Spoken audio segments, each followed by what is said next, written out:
My mother was very subdued, very cool, calm, collected lady, and just a lady all the time. Well, I wasn't exactly like that. I was kind of a spitfire when I was young. And I like to joke, and everybody laughs and all of that when I was, younger, growing up. I think I was like him, because he was pretty tough. Stories That Live in Us is a podcast that inspires you to form deep connections with your family, past, present, and future. I'm Crista Cowan, known online as the Barefoot Genealogist. I've spent my whole life discovering the power of family history, and I know that sharing the stories that live in you can change everything. If you've been listening to the podcast for a while, you know my producer, Lisa. Back in the fall, we talked about our Mayflower connection. Well, today we have a special treat. Her mother, Nidel, is joining us, and she is going to share with us her story about growing up and then a little DNA discovery that Lisa made along the way. Well, thank you for being here. I'm so excited to have this conversation with you. I've known you for a few years, but not well. And so I would love to hear a little bit about how you got into family history. Okay. I joined the Church of Jesus Christ of Latter-day Saints. And at that time, they used to talk a lot about genealogy work. And it was really popular in that era of time. And I was always curious about if I was related to any famous people. So I started writing letters to postmasters all over the United States, and I would send them and say, if there's anybody in your town with this last name, this surname, could you please hand them this letter? So I wrote dozens and dozens of letters, and it was really fun because I used to look forward to going to the mailbox to find a letter in the mail from a postmaster saying yes or no. And a few times it was really good news. So it was just fun. And I just enjoyed it. I always just enjoyed the whole thing about genealogy work and your relatives. And maybe because I didn't have very many relatives. I didn't have any brothers and sisters that I knew of. So you were an only child. Right. Tell me a little bit about growing up.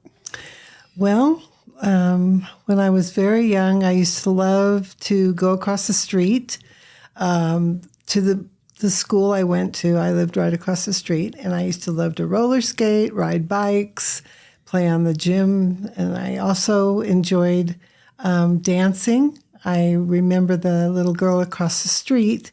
She used to be dancing all the time in the front lawn, and I said, "Why are you always dancing?" And she said, "Because I go to a dance school." So I remember running home and telling my mom, "I want to go. I want to do what she does. I want to join that." So she put me into that. And I just remember a lot of different fun things, like Halloween was always fun. We'd dress up and we would be able to go around the neighborhood without our parents because it was pretty safe back then. So no siblings. Were your parents, tell me about your parents. So my mom, she was very active woman. She was very much of a leader, and she would do things like be in charge of a huge modeling show, and she was like the supervisor on a electronic equipment. A lot of people worked for her, under her. Mm-hmm. So she was always a leader, and I got that from her, I think, that I always liked to be the leader. And my father was a sheriff, and he also was a certified public accountant, and a little grouchy. But he did a good job. Okay. And your parents, how old were you when your parents divorced? I believe I was still in grammar school. Okay. So I would have probably been like in the 6th grade, maybe. Yeah, I think I was in the 6th grade. And did either of them ever remarry or have other children? Yes. My father at the time, Delbert, he actually married my next father's wife. Does that make sense? It doesn't. I'm going to need you to explain that. Okay, so my mother met a gentleman by the name of Ed. Okay, and she married him, and my dad went and looked up his ex-wife. Ed's ex-wife. Ed, yes, and married her. Out of spite? Out of spite. Oh, goodness. Yeah. Okay. So that did not last. Did either of those relationships last? The Ed, my mother married, lasted for quite a while. Okay. But they eventually were divorced. Tell me about your mom. Like, what was her life like? She was raised in Spokane, Washington, and she didn't have a really good childhood. Her mother was a maid in a hotel, and they used to have to sleep in one room, all of them. They were poor. They didn't have a lot. She didn't have a lot. Did she have a lot of siblings? She had 2 brothers. Older, younger? Yeah, older. Okay. And they gave her a hard time all the time. Yeah. She was in World War II when she was a teenager. It was World War II. Yeah. And it was not a good time. She told me they were scared all the time. They always thought the enemy was going to come over and they would all die. That's basically what she said. It was very unsettling. And so, yeah. Well, and living in a West Coast state. And was Spokane a military town? There was some type of military going on there, yes. Well, Lisa, you're here with your mom. Yeah. Tell us a little bit about how you got involved in family history. I know you touched on that the first time you were on the show, but with your mom here, I think there's a little bit of an interesting story. I know my mom is to blame for all of my family history obsessions. So I love it. When I was 8, so my parents joined the LDS church in 1977. So I was 5. So now everybody can know my age. There was a big, strong family history push in the 70s. Roots had come out, so it was popular culturally. The church was very, involved in saying, let's research. There's a family history library. There's just so many things about family history. And I remember my mom sitting at our big dining room table. Do you remember that big table? Mm-hmm. Big, like, dark brown wood table. And she had everything spread out, like all the papers and books of remembrance and letters. And I just thought it was so fascinating. And she was so excited about it. So I wanted to know what it was. And so she was telling me what it was. And I said, I want to help. I want to fill out a form. And so she gave me a family group sheet to fill out. And she said, okay, Dad's name goes here and his birthday and my name goes here. And then your sister, and just kept telling me all the things. And I knew most of the things. Yeah. I didn't know where Mom was born. And so that's where I learned at 8 years old that my mom was born in a place called Kermit, Texas, which as a fan of the Muppets, I thought was kind of awesome that she was born in Kermit, Texas. And I thought Texas, but I knew was raised in California. Like she was raised in Redwood City, went to Sequoia High School. Mm-hmm. Like I knew she was a California girl. So that was weird. And so I didn't understand that. I had questions. And then filled out, my dad and my sister and I. So that was my first entrance into family history. And I have that very family group sheet on my wall right next to my computer at work. Because it reminds me every day kind of my origins of family history and how it all kind of started. Yeah, I love that. I love that you're the reason why here. Yeah. It's all your fault. It's really interesting that people tell you, your children always kind of follow what you do. And I see that with the genealogy. Yeah. She's head and shoulders above what I ever did. But it was just interesting that she took such a liking to it and just a love of it. And I see that. She's amazing. She is amazing. Yeah. I love you, Mom. And also, I didn't have to write letters to postmasters. So you were like the OG, the original family historian. I don't know if I could have the patience that my mom had today. I'm in a very my mom knows this. I'm not a patient person. So I respect the things that got us to where we are today. Now we can go into Ancestry, we can go to Family Search, we can go into an archive easily. Yeah. Things are digitized more than you were doing it. It was a lot harder. Oh, yeah. But I do remember you being excited about getting the mail. Oh, yeah. And you too. Yes. You used to run to the mailbox. I wanted to go get it and see if it came. I know. And I remember then I kind of knew what to look for, right? It was a self-addressed stamped envelope that she'd send. And I knew my mom's handwriting. Right. And so I'd be like, Mom, it's a letter. And I'd come running in and give it to you. I do remember one thing that was so unique. Some cousin, when I sent a letter to the postmaster, worked, and he said, "Boy, this is your lucky day." Yeah, that was right. He was very glib about it. Like, this is your lucky day, because I knew exactly who to give this to. So anyway, it was a lot of fun watching just all of that develop and, kind of unfold. And she was collecting it all, and it had this big suitcase. I still have that suitcase Mom, that you gave me. It's that cream suitcase with the little fluffy things you push down. 1950s. Yeah, right. I can hear the sound it makes. Yeah. And I still have that suitcase. And there's stuff that, I keep it in there. And anyway, so all the things. And I still have some of the letters too. So. Yeah. Oh, yeah, for sure. She made sure I didn't throw them away. Definitely.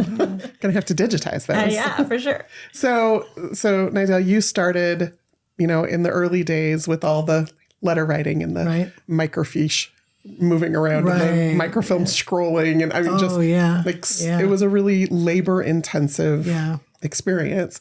And now, Lisa, you've been in family history for, almost 2 decades professionally, and you have this technology available to you that makes it so much easier. I sometimes feel guilty how much easier it is. Yeah, totally. I totally do too. But I did the microfilm. I'm old enough to have done that. So I feel like I a little bit earned my stripes a little bit, but yeah, for sure. But now, in 2012, DNA technology came on the scene, and that has changed the face of family history again, right? The computer changed it, the internet changed it, now DNA has changed it. Mm-hmm. And so when DNA first started, when Ancestry first started doing DNA testing, you decided to test who in your family? So I tested myself first, but then I learned, which I didn't know this until I got into family history more, especially DNA, you want to test your oldest generations first, because that gets you closer to the DNA discoveries, right? Mm-hmm. So at that time, my grandma was alive, my mom's mom,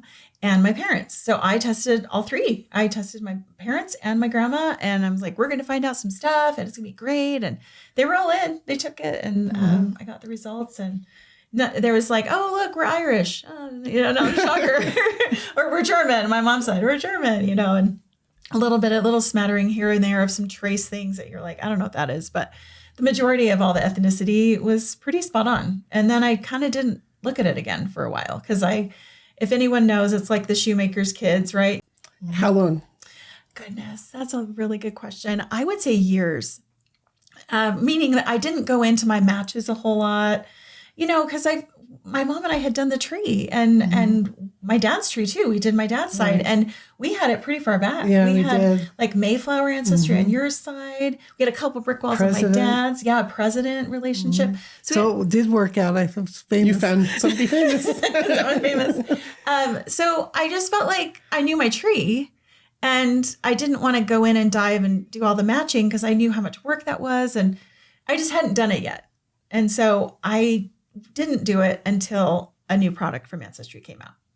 Yeah. So it's really interesting, because you take a DNA test and you get your ethnicity results, and Ancestry updates those every year. And I think a lot of us, we just go in and check the updated ethnicity, but that match list is really where the genealogy gold is. It really is. And in the early days, the list wasn't as big, and there weren't as many tools, and it required a lot of work. Yes. And then all of a sudden, Ancestry started innovating with through lines and custom match groups and all sorts of little tools that started to come out to make working with your DNA match list easier. And I think you and I were preparing for Roots Tech. We were. It was Roots Tech, and it was a new technology. It was called Genetic Communities Technology with Ancestry. And what it did was, your ethnicity is roughly about the last 1,000 years or so of your genetic inheritance, which I'm not telling you anything you don't know, but for those listening, that's your ethnicity estimates, roughly about 1,000 years. So if you see Sweden in there and you're like, I don't have any Swedish ancestors, you might 1,000 years ago. So that's what the ethnicity estimate was. What the genetic community technology did was it broke it down into migration patterns, or places that your family settled or lived for an extended amount of time, for about the last 300 years. So it brought your DNA story that much closer to you and to your family history, which meant we're talking like second and third great grandparent close, right?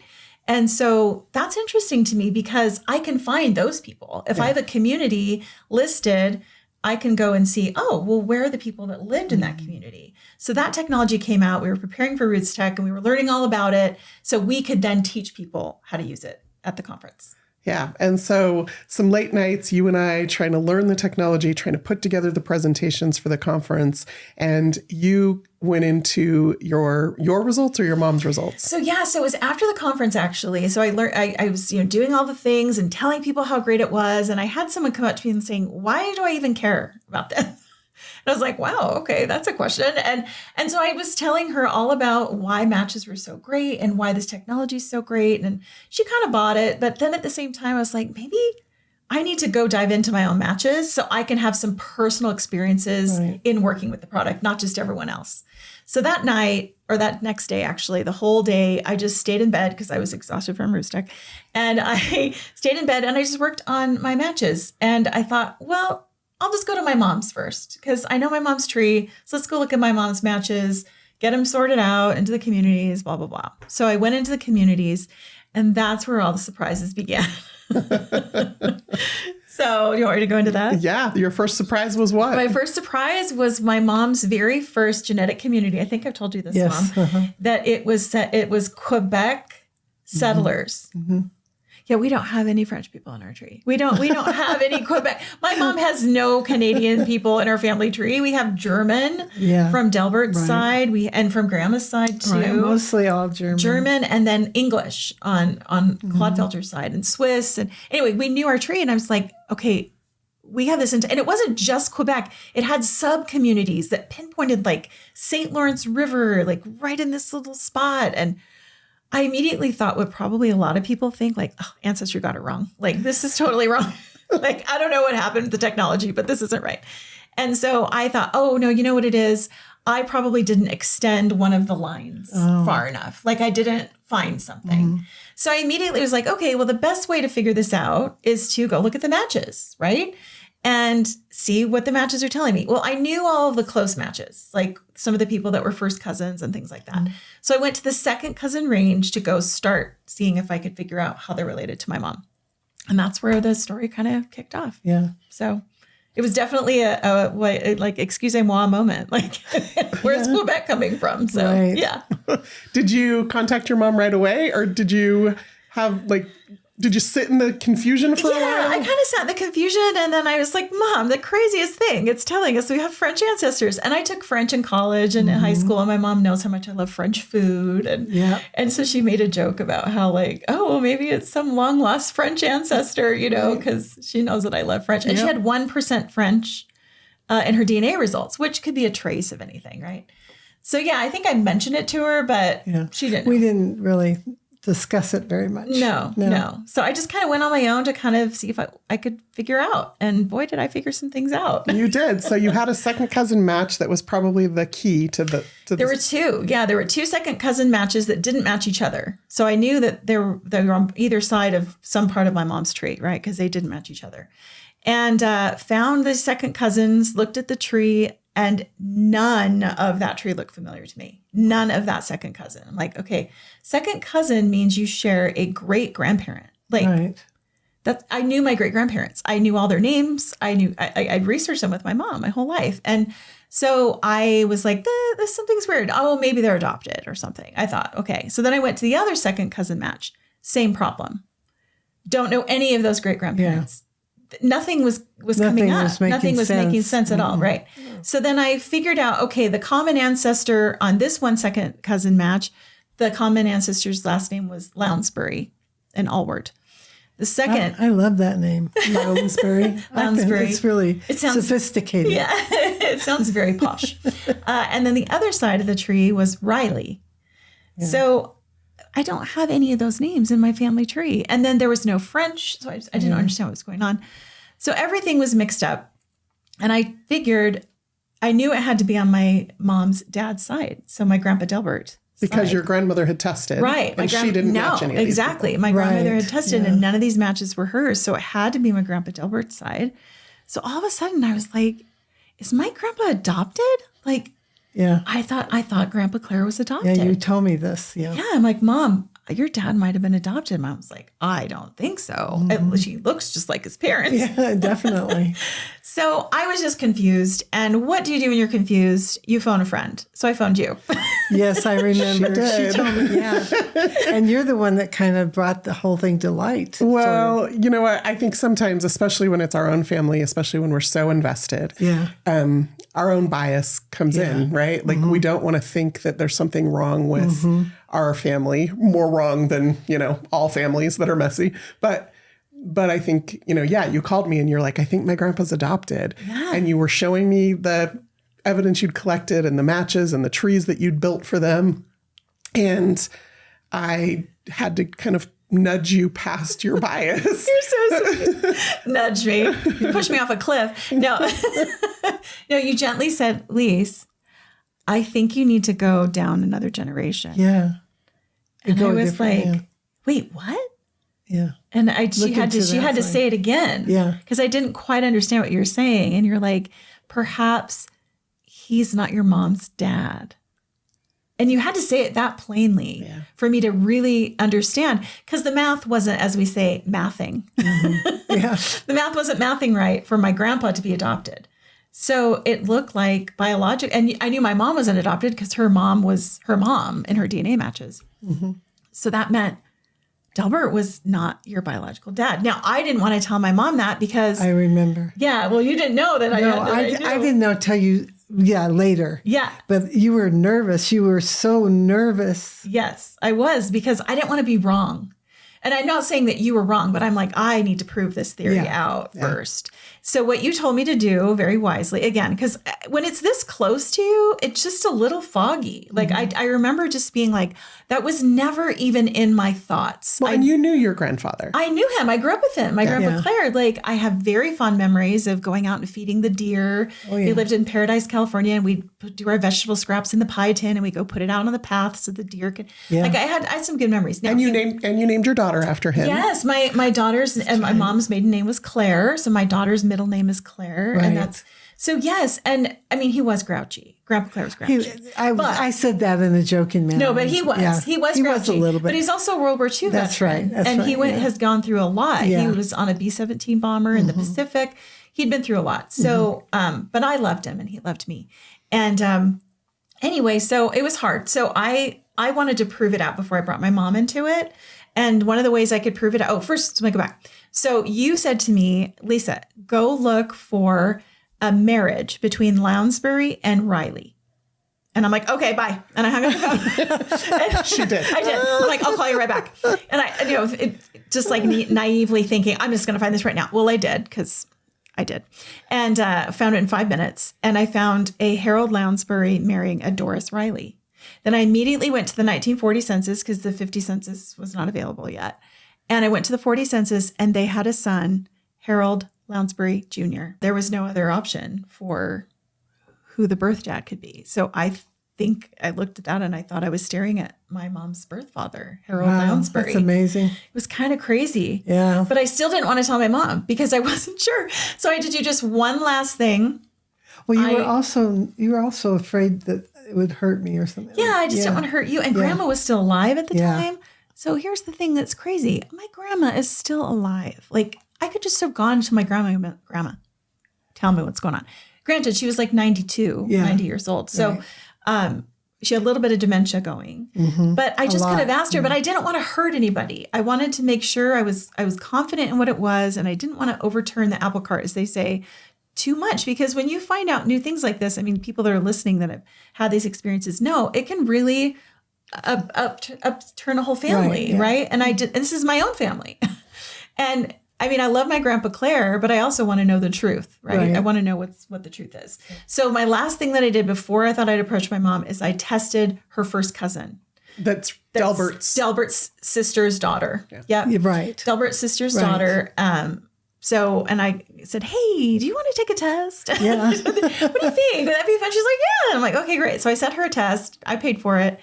And she took a test and I was like, okay. And those were the longest 6 weeks of my life waiting to see, because I knew if your cousin did not match you, that would confirm you are not Delbert's daughter. Which made perfect sense. Right. But if it did come back matching, then I'd be like, oh, goodness, I have to go back. So I was waiting. And in those 6 weeks, I was researching Harold and his family just so I had some information to share.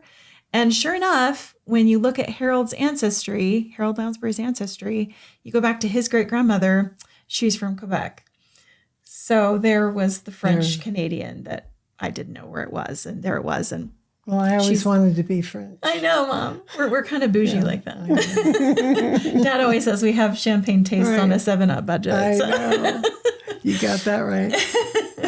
So everything was lining up. I just needed that last piece of evidence to really, say you need to talk to your mom. And I decided to talk to you, Mom, because I wanted you to decide if you wanted to approach your mom. I remember you calling me saying, could you come over? I have some really important things to talk to you about. And I had to preface it and say, nothing's wrong. Yeah. All right, sure. I'll be right over. So I had my dad come with my mom, and I made a PowerPoint presentation. Of course you did. And tell me about this experience, Nidel. You show up you went to Lisa's house? I did. Okay. I did. And I could tell that she was really troubled. She was just kind of on edge. And then she said, "Oh, Mom, sit down." And I sat down and she says, I have something to tell you, and I hope, this will be okay. And she said, your father isn't your father. And I said, really? She says, yes. She was crying. I know. She was so scared and worried. And I said, well, I'll be. Isn't that something? You never know what can happen. She did. She says, well, things happen. Yeah. And it was like the biggest relief, because you just don't know how someone's going to take something. Now, granted, after that, Mom, you did kind of go through all the different phases. A lot of different, I told you, At first, I wasn't upset or angry or anything. It was just, oh, wow, that's really interesting. And then, I went through a few weeks of thinking about that. And then I thought, oh, I never got to meet him. And that kind of made me feel saddened. And then to find out he lived right over the hill, about maybe 5 to 10 miles over the hill from where I lived. Mm-hmm. And if my mother had told me, I could have met him. But I went through the phase of feeling sad for myself. Not very long. I didn't go through these very long. And now it's just curiosity. I'd really wanted to meet him, see what he looked like, see what kind of person, his personality, and kind of give him the what for, like, why'd you do this? Did you, as you kind of went through that process, like, how did you start to think about Delbert and his role in your life? I didn't have any animosities or any of that. I never felt connected to him. He was a good man. He raised me in a good way. He took care of my mother. But we never, ever had a very close relationship. I never felt a lot of feelings toward him because he didn't toward me. I could tell. He was very strict and very matter-of-factly, and there was no, like, hugs and, like fathers do with their children.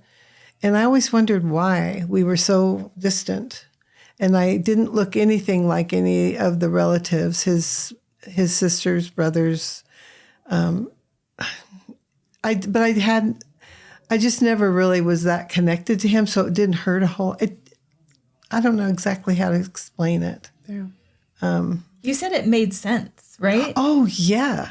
You totally made sense. Everything, especially that I never fit in with their family.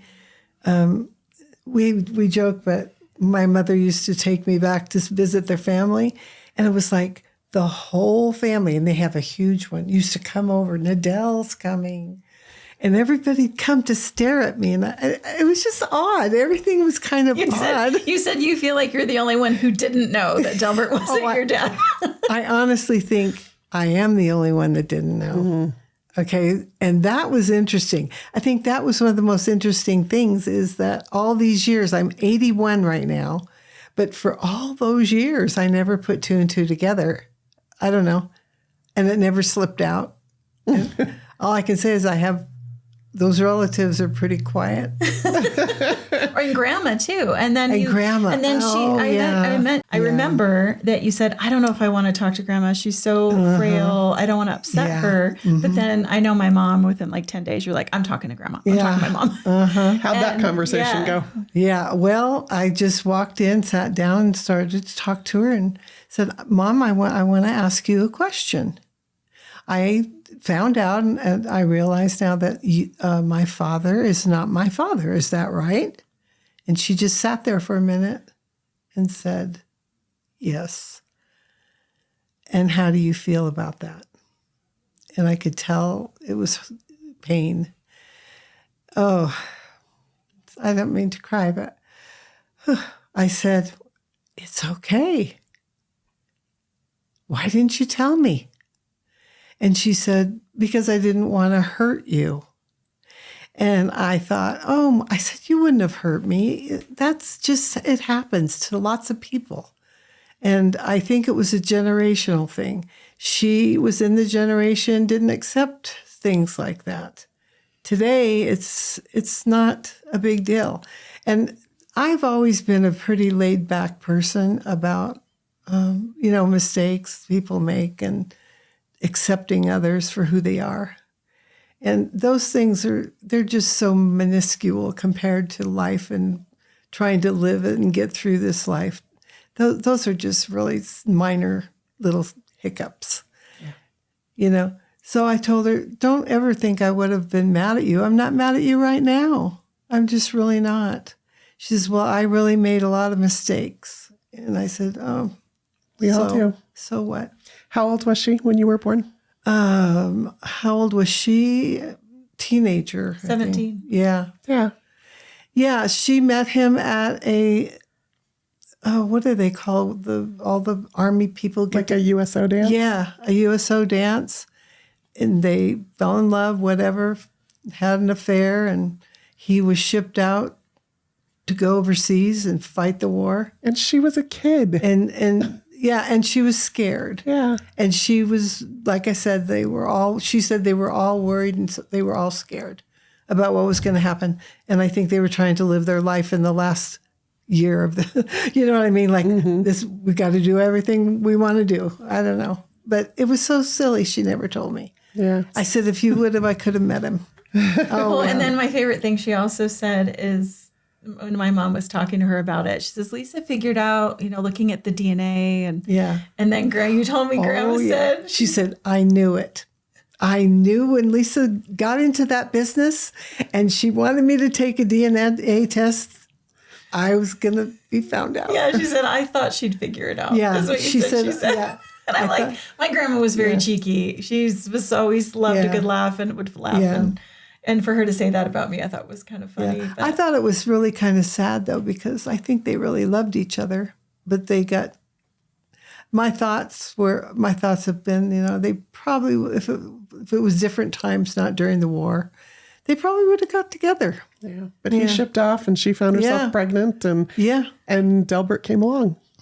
Yeah, I don't know where that all connects. Lisa might, but I don't know. It's so she met Delbert first, and Delbert had joined before Pearl Harbor, and she met Delbert at a roller rink. Remember your dad? They loved to roller skate, and they met at a roller rink, and this time my grandma was only 16 when they met, and so he was shipped out, and she wrote him the whole time, and then Pearl Harbor happened, and he had been stationed at Pearl Harbor just prior to the bombing. Yeah, he left. And he left like before the day before or so, but she didn't know that. And so she thought that the person she loved, she didn't hear from him for like 2 months. And, but I think even after hearing from him, I think she kind of detached a little bit. And then months later, she met Harold. And I even think in her letters, she was kind of like, well, maybe, because they'd been talking about marriage before and stuff. But I think in her letters towards the end of the year of 1942, she was like, well, maybe we'll date other people. Because I think she met Harold. And so then she got pregnant. Harold disappeared. And then in December, Delbert came back. And they got married New Year's Eve of 1942. And my mom was born July of 43. So, you know, my grandma said that Delbert knew that she was pregnant. I believe so. Yeah, that she knew. But he knew that she was pregnant. He never did say anything to me. Oh, but he did, didn't he? Yeah. So I love this because after I told my mom all of this, what's funny about things is sometimes your memories are locked. Like you have things that have happened in your life when you were 12 or 14 and you don't think about it until something triggers that memory. And after I had explained everything with my beautiful PowerPoint presentation and realizing I don't need to cry because my mom's okay, all of a sudden she just turned to me and she goes, and she tells the story. Yeah. Tell me the story. Yeah. So I was a teenager, I believe freshman in high school. Anyway, my father, Delbert, used to come and pick me up. Well, okay. They got a divorce. They were divorced, and he was very hurt, extremely. Okay. And I can see why. And he used to come pick me up and take me to dinner or something. And this one night, and then my mother had met Ed, and they were dating. And he was extremely upset. And so he took me to dinner, and we were parked out in front of the house to bring me back home. And he said, I have something to tell you. I want you to know this. And I said, what's that? And I was young, unaware. And he said, I'm not your father. And I went, oh, come on. That is the silliest. Whatever. I figured this was all a ploy because of what was going on, you know. So I just remember getting out of the car really fast because it was so ridiculous to me, and going into my home and saying to my mother, you know what he just told me? He just told me that I wasn't his daughter. And she just played it off like, oh, he's just angry and he's just trying to hurt your feelings because of, you know, what's happening. And so I just went, oh, okay. You know, being a teenager, you don't dwell on things like that. I mean, normally you don't. I just thought it was just to be hurtful. Yeah. And then you completely forgot that. Oh, yeah. I just blew it off. And then when until she was 74. Yeah. Like, and then when she said that, I said, oh my gosh. He told wasn't you. kidding me. like that's what's crazy to me is that had been locked in your memory. Yeah, well, until 74 years old. Because I thought it was ridiculous, you know, just like, oh, okay, you just want to hurt everybody. Yeah, but it was still there to be recalled. Yeah, because it was odd. Yeah, it was so crazy. And then I remember my favorite though is Mom would call me. You call me like, I don't know, once a week and be like, oh, I just remembered this story. And so like all these things are like flooding back. And she just kept going, I'm so grateful. It's putting all the pieces together. It is, because he was never, like I told you, not connected, no emotional things going on between us. He was always so strict. Like he'd do things that were just over the top. Like if I parked my bike in the driveway and left it overnight, oh, I'm grounded with it for a month. You know, that kind of silly stuff where it's just extreme. It just made sense why we weren't connecting. Isn't that amazing? But yeah, I think there's so many things that make more sense once we learn more about our family history. And for me, that's always been the goal of family history, is to make sense of who they were. And that helps make sense of, you know, who our parents were and in turn who we are. And when part of that is hidden from you, you struggle to make sense of things. Yeah, exactly. But I don't have any regrets. I don't have any animosities towards anyone. I'm that kind of person, though. I just don't, because it's a waste of time and energy. I inherited that from you, and that I'm grateful. I don't dwell on it, right? We don't dwell. We're very passionate people, definitely. It's a lot of our German. Yeah. We're very passionate and expressive, but then we express and then we move on. We're done. Yeah. And we talk it out. We don't hold stuff in. I always raised my family with like, let's talk about this. Let's not just, you know, get in the problem and then just let it go for months and years. No, let's talk right now. Let's get this figured out. And I think it's paid off, because I see people that struggle that don't do that. Yeah. And I wonder if that's a little bit because Delbert didn't do that with you. I don't know. Yeah. But anyway. So fascinating. Well, would you would take a DNA test again? Of course. I mean, this is really great, isn't it? That at least I have, I hope another 10 to 15 years and I can live it with the truth, right? Yeah. And not only that, if I mean, I believe there is a next life, but it's like, what if I never knew this before I left this life? That would have been crummy, right? Yeah. This is pretty interesting. So in addition to gaining another father, you also have gained some siblings. Oh my goodness. Yeah. I haven't met any of them, but it's kind of unbelievable. That's the hardest part for me. I lived my entire life up till 80 years old? 74, yeah. Without knowing, I thought I was an only child, which is really stinks, by the way. I used to go around and find all the neighbors I could to come over because I just needed siblings, right? Even though they weren't mine. But anyway, what was my point? And come to find out you have how many? 7. You have 7 half siblings. She has met one on FaceTime. Oh yeah, I did meet Carla. My new Aunt Carla. I call Harold my new grandpa, and Carla is my new Aunt Carla. Yeah. So as you kind of think about your next 10 or 15 years, right? What is it that you hope? Like, especially as it relates to these siblings, like, do you want to meet them? Yeah. Maybe it's that I don't know if they really want to meet me. They do. You know what I mean? Yeah. How would you feel? Yeah. Well, I have a new Aunt Carol. You do? I do. Yeah. So we've, like, all families have messiness, right? So were you excited about it? Yes. How did it feel? Not only have I loved both times I have met her, but we are planning another trip down to Southern California to meet her in April. Yeah. So my siblings can meet her. They haven't met her yet. How did it feel? I mean, emotionally? There was some confusion, right? Because in our case, it was like, my grandfather had an affair with his sister-in-law, and like there's some messiness there that my mom had to navigate, and that Carol had to navigate, and ultimately that I did, because you build up these kind of idealized versions of people in your head, I think. Right. And, I don't know if you did that with your mom or not, but yeah, you have to like kind of process it. But once we processed it, she's a delightful person. Oh, I bet. And I love having her in my life. Yeah. Okay. Well, see, that helps. Thank you for the therapy. I appreciate it. Now, what I do love, though, is that, Harold wasn't a perfect person. He had made a lot of mistakes, even after my grandmother, not staying with her and doing all of that. And he had many marriages, and there's a lot of trauma. He was an alcoholic. His father was an alcoholic. I mean, there's just a lot of things to unpack. Right.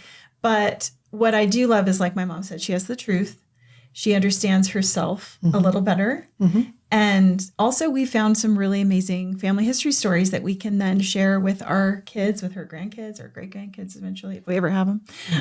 But I love that we're able to have both sides of the family tree to tell. Her Delbert side, which really is the man who raised her and was my grandpa. Right. And I have very fond memories of that. And also these new memories that I'm hoping to create with Harold Lounsbury's family. So, yeah. Right. And I hope I get to see him someday. Yeah. That's one thing that is on my mind. You asked me what's moving forward. I feel a bit of sadness not ever being able to just look at his face. And yeah. Yeah. Well, I have seen a picture of him. So I have looked at his face. I'm sure you have seen that picture as well. And I can see some of your grandchildren in him. So the genes are strong. And my son, oh my goodness. When I first saw him, I said, oh, that's Richard, my oldest boy. Yeah. Well, my only boy. Yeah. Right? My brother. Yeah. He's got the same brow, same kind of. But that's what I think about the most, I think, now that it's all done and said and done, is, gee, I wonder what he was like. He couldn't have been all bad. I'm not all bad. Well, what was great, though, we also met through family history. We met, I've discovered her only first cousin on that side of the family, Doris. Oh, yeah. Who's named after your biological grandmother, Doris. Right. And I spoke with her on the phone. Delightful person. And she's the one that told me stories about her Uncle Harold and how he was the life of the party, dynamic. Yeah. Everyone loved Uncle Harold. She's like, oh, and he was so handsome. Yeah. So she just had all these amazing things to say. Oh. And that made you feel so much better. Yeah. And I was thinking, I'm not very much like my mother. My mother was very subdued, very cool, calm, collected lady, and just a lady all the time. Well, I wasn't exactly like that. I was kind of a spitfire when I was young. And I like to joke, and everybody laughs and all of that when I was, younger, growing up. I think I was like him, because he was pretty tough from what Lisa's been telling me about in the World War II and all the missions. And just, I don't know. I think I would really like to have met him. Darn it. That's the only thing I say. Well, someday. Okay. Not soon. Oh, no, Let's not meet him please. soon. Yeah. 15 years. Yeah. Or so. Well, just family history is a great substitute. Yeah. Well, thank you both so much for being here, for sharing your story. I know it's really personal, but I think it's important that people hear that, we have these experiences and we navigate our way through them, and we make the discoveries and maybe form some relationships along the way and ultimately collect the stories. Yeah. Thank you for interviewing us. Yeah. Love you, Mom. I love you.